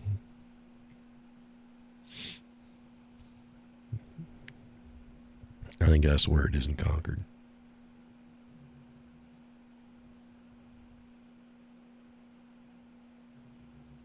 Oh, clearance prices? Yeah, because it's fall. I don't have clearance budget. I'm doing okay. I'm paying my bills, but I can't. I'm getting nothing. I'm going to have to get the wood for the chicken run. That's my expense for this fall. Like I said, I got to get the 1x2s and build up a framework and staple the tarp to it from the inside, and then lash that down on all the corners and stuff so that the wind doesn't take it. Man, that wind is something fierce. The missus was not happy. I'm the one that had to go out and fix it, but she wasn't happy. Oh, I had to get between the run in the house. There's only like this much room. There we go. You can't see it. Only about this much room. And there I am. There's John wedging himself in there and trying to restake everything down. Oh, it was fun. It was fun. No. But I did it. It needs to be done. You do what needs to be done, damn it. Yeah, I don't...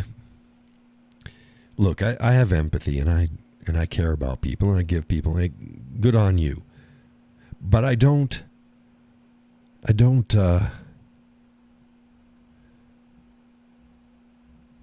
the hell was it called? What was the word? Admire. I don't admire a single parent that's doing the best they can. I don't admire that. Their actions can be admirable, but I don't admire that. I have higher standards. Hey, good on you.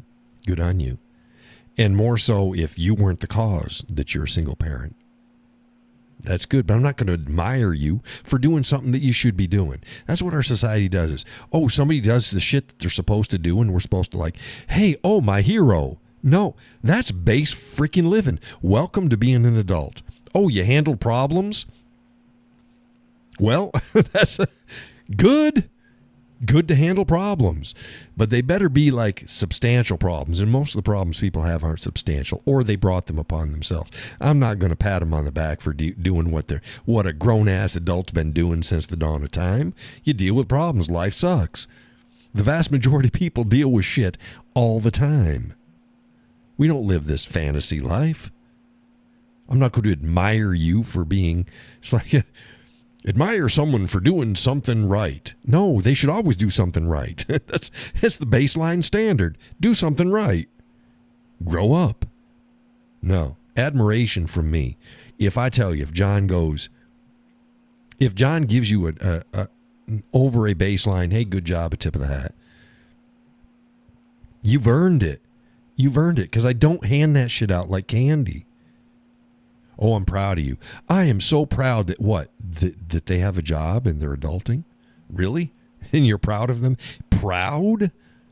I can see not being proud of them if they're not, but to be proud of baseline adulting? No, that's a given. Good job. Let's see you do more than that. Oh, you're doing great, and you've been working there, and you've already got 2 promotions, and you're going to lead a new team. It's like, yeah, now I can be proud. But just adulting? I'm not proud of somebody for adulting. That's the baseline standard. Now, you can't say that now. Now you just got to, everybody, as long as you're doing something good or right or normal, hey, let's just pat them on the back. No. No, pat them on the back when they do something good. Good. And if they don't, hey, stop that shit. Start doing some good shit. Make some better choices in life. And then I'll say, good on you for turning your life around. I'm not going to admire that. Why the hell would I admire it? Should have been doing that shit to begin with. Gus says, I tooted yesterday when I went by. Had to go to my daughter's house to check the chimney. Was I home? What time? What time, Gus? He said the tub is stamped 1932. What time did you go by the house? Honking. You honky. Gus, you honky, you.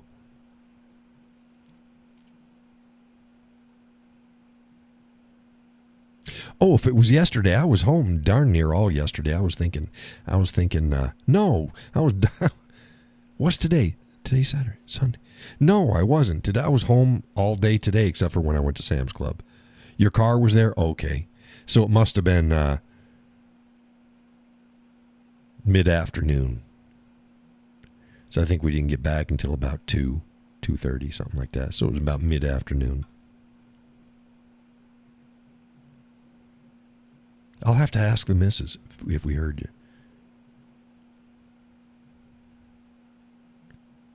Sometimes the youngest, they go by. They pick them up from work, and then they just detour. Why they can come by our house, I have no idea. They just drive by the house, and they honk. And it's like, it's not on your way home. It is sort of. You did do a slight detour. But then all you do is honk. You could have just sent me a text message. I don't know. It's good. Well, thank you for honking there, Mr. Gus. Thank you for honking.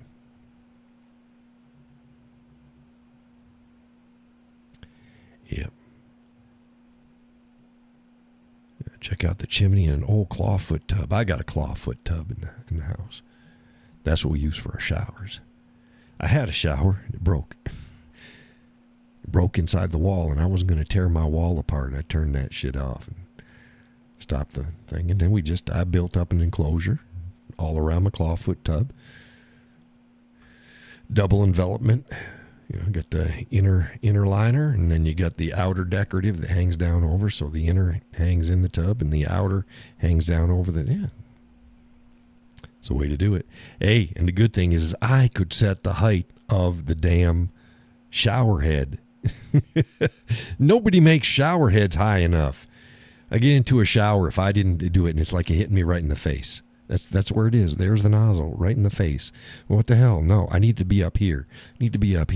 So I put that shit up high. Not so high that you can't use the shower head and put it in the hook, but high enough so that you can just do that. And to me, it's fine. It's right there. It's like, oh, this is how everybody else takes a shower. This is glorious. They don't get splattered right, it's either right in your face or it's hitting me right in the chest, because that's the angle. It's hitting me right in the chest. It's like, no. So now it's up high enough and it can hit me in the head. You people live such a glorious life. You don't know the problems of being over 6 feet tall, because the world is designed for you short people.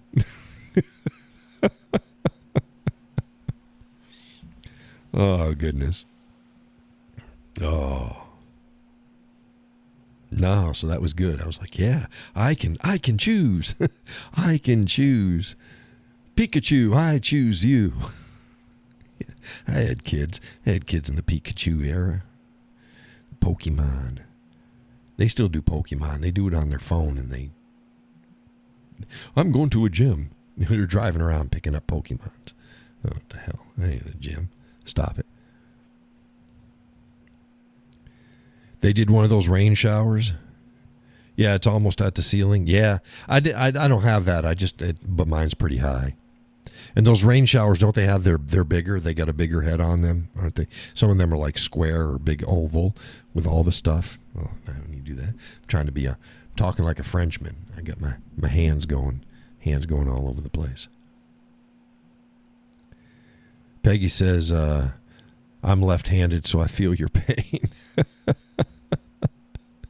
Drew says, geez, Cowboy. Hey, it's the problems we have. Well, the missus is like, she's 5'4", 5'5", something like that. She's pretty short. She's a foot shorter than I am. I told you, I freak her out. I'll drop down. I'll squat so that we're like, I can hug her and we're looking eye to eye, and I put my arms around her. And she's like, stop it. This just creeps me out. Like, come on, baby. Get him over here. I'll give you a hug. Oh, don't you want a man like this? You can look him eye to eye. It's so sexy. And she's like, stop it. Yeah, creeping me out.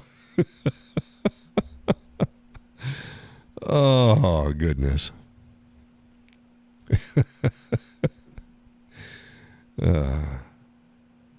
I'm not a giant, but I think Phil, he's on the show. He's about my height.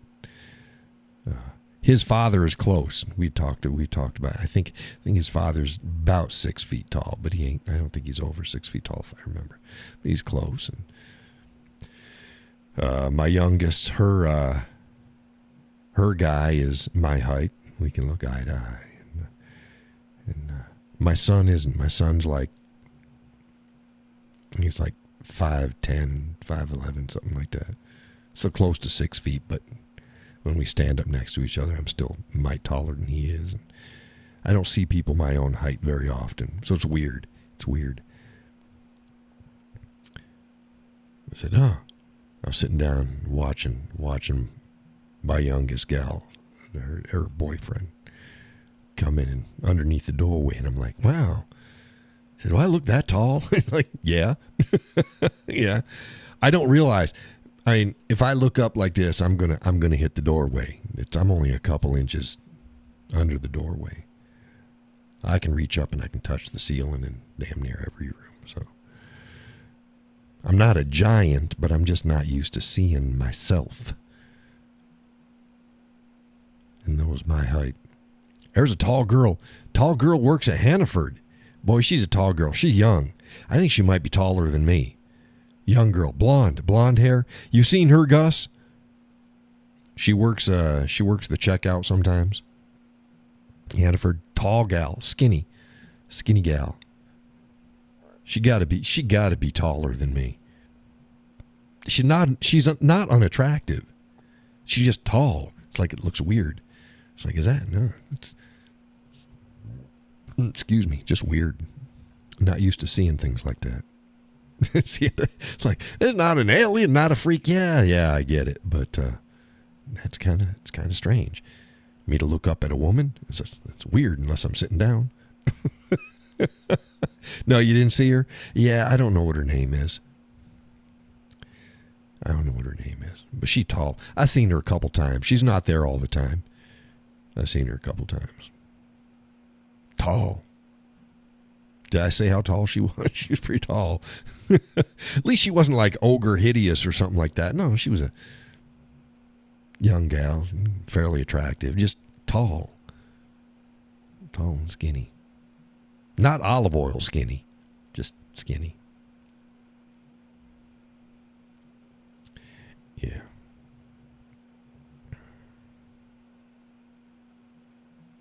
Gus's son's tall too. He's a tall feller. He's a mite bit taller than me. Seems like a good kid. Gentle soul.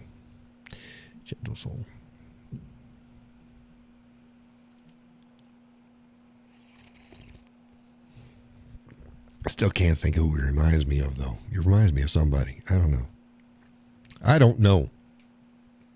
I didn't put a lot of thought into it. But it'll come to me maybe sometime. It'll come to me. Maybe. Oh, goodness. Yeah. Gus had it was about a week and a half ago. You had the passel of family members there. Boy, that was a whole driveway filled of cars with people. Well, cars were parked beside the driveway, and they were all sitting down in chairs around a big part of the driveway by the barn. Garage. Now, you call that a barn or a garage, Gus? Forrest Gump? Oh, man. No, he didn't remind me of Forrest Gump. I guess it could be, but not now. Now, what do you call that, a barn or a garage?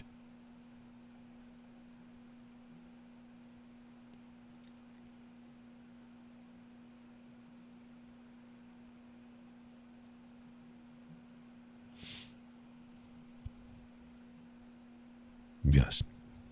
Barn or garage? You know, your garage. Or barn, whatever you call it. It's a garage, but it's big. It's like a barn. I guess it's pretty deep. You could probably fit, 4 cars if you didn't have all that stuff in it. It was 2 cars deep and 2 cars wide. And then you got the overhang on the side. Garage. He says it's a garage. All Sally's siblings. Yeah, there was a bunch of them. I waved to them. They waved back. I don't think they're like, who the hell is that guy dropping off eggs? Gus probably has said, some crazy cowboy dude. He just drives by every once in a while and throws eggs at the house. They seemed friendly enough. They weren't shooting at me. I didn't have to bob and weave. Hey, Gus, I'm here with some eggs. Stop your kinfolk from accosting me.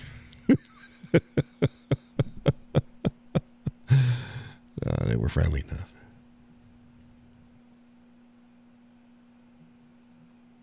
I made it out alive. Oh, goodness gracious. Oh, we're coming up on the hour. Good, because I've been tired. Oh, man. So I got to be up bright and early tomorrow morning, putting out some more content. I might do write-ups about hitting on some of the topics that we had we had discussed, that I've been yammering about at the beginning of the show. Make some good articles and get them up there for some folks.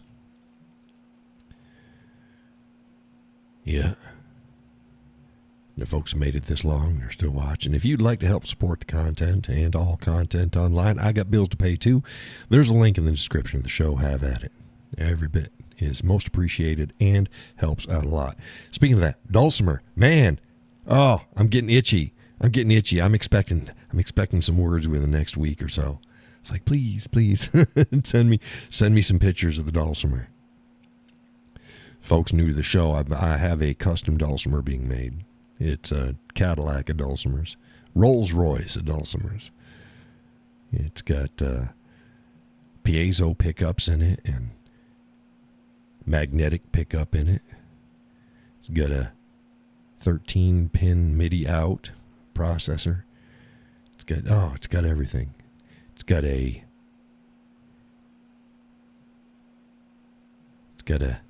the fretboard is actually curved. It's not flat. Got custom inlays. Got custom sound holes with their classic F-hole style sound holes. But in the middle of it, it's got Glencairn glasses for the Whiskey Cowboy. Oh, it's going to be beautiful. I'm excited. I am excited.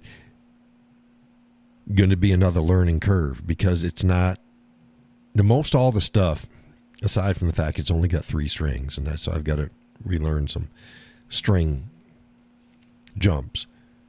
But yeah, hit the like button, share and subscribe, comment below the video.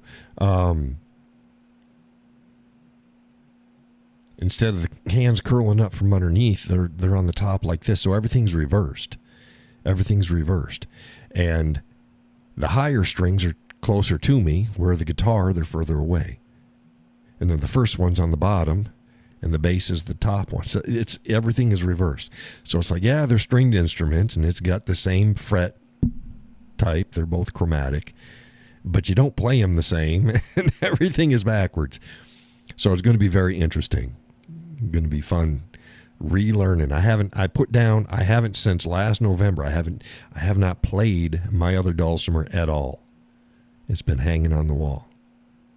So I'm going to be like a new kid again. It's like, oh, this is so nice. So that's going to be fun. That is going to be fun.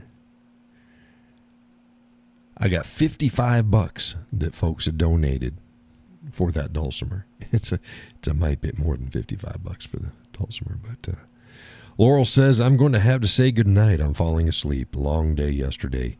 Very happy but tired.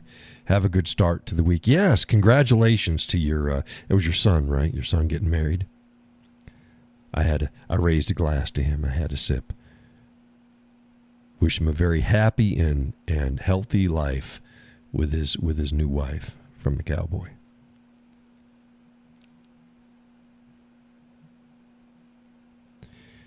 And, yeah, it's right up at the top of the hour. Top of the morning, tell you. Oh, that's Irish. That's not Scottish. Laurel says son got married about time. Yeah, I thought it was your son. Well, good job. Good on him. Good on him. Hope he picked the right gal.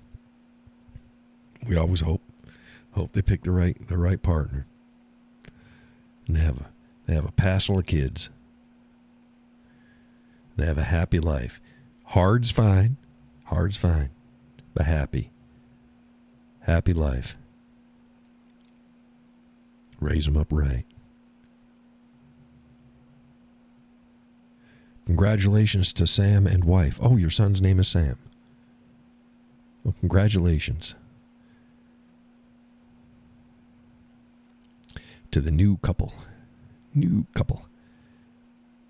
And thank you for joining the show again.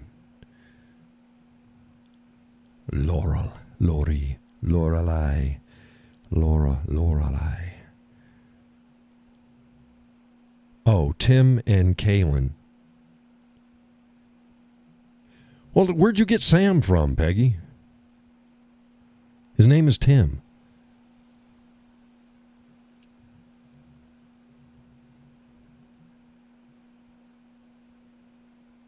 Who are you talking about, Peggy?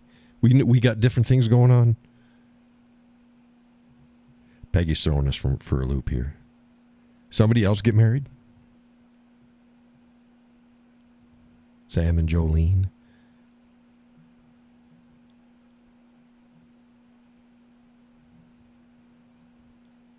She confusing us. Oh, she said, sorry, I misread that. Misread the post. Yeah. It's okay. You just confused us. We weren't expecting that. You threw us a curveball. But yeah, Tim and Kaylin.